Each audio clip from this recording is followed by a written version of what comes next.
శ్రీకాకుళం జిల్లాలో వైఎస్ఆర్టీసీపీ పార్టీ అటు బావిలో పడినట్టు ఇటు చెరువులో పడినట్టు ఉందండి.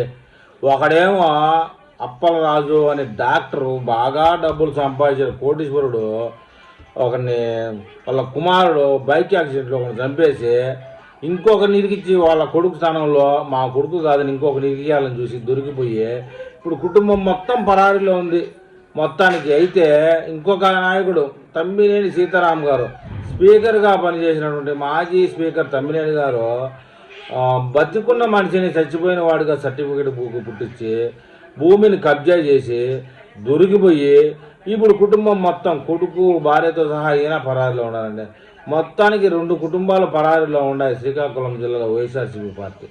దొరికినోడు దొంగ లేకపోతే దొర. ఈ దొంగ నాగొడుకులు ఇద్దరు వైఎస్ఆర్సీపీ పార్టీని ముండమోపించారు శ్రీకాకుళం జిల్లాలో. ఈ విధంగా అయితే ఇంకా శ్రీకాకుళం జిల్లాలో వైఎస్ఆర్సీపీ బతికినట్ట చచ్చినట్ట మీరే కామెంట్ చేయండి.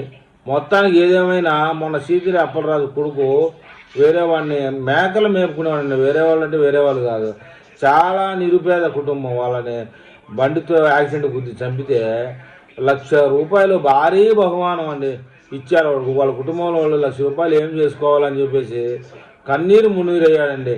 ఈ ముండా కొడుకు డాక్టర్గా చదువుకున్నాడు, మంత్రిగా పనిచేసి వచ్చాడు. ఏదో ఒక 30 లక్షలు 40 లక్షలు ఇస్తే ఆ కుటుంబానికి మేలు చేసుకునిగా అయ్యేవాడు కదా.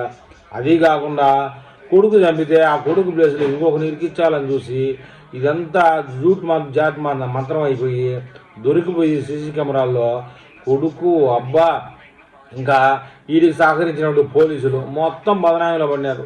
ఇప్పుడు మన తమ్మినేని సీతారాం గారు గతంలో కోడెల శివప్రసాద్ ఇంట్లో అసెంబ్లీకి సంబంధించిన 4 సోఫాలు 4 కట్టలు ఉన్నాయని చెప్పేసి విపరీతంగా అసహ్యంగా మాట్లాడిన ముండా కొడుకు అతను ఉరేసుకొని చచ్చిపోయిన దాకా ఎంటాడి ఆ పాపాన్ని ఇప్పుడు అనుభవిస్తాడు మన తమ్మినేని సీతారాం.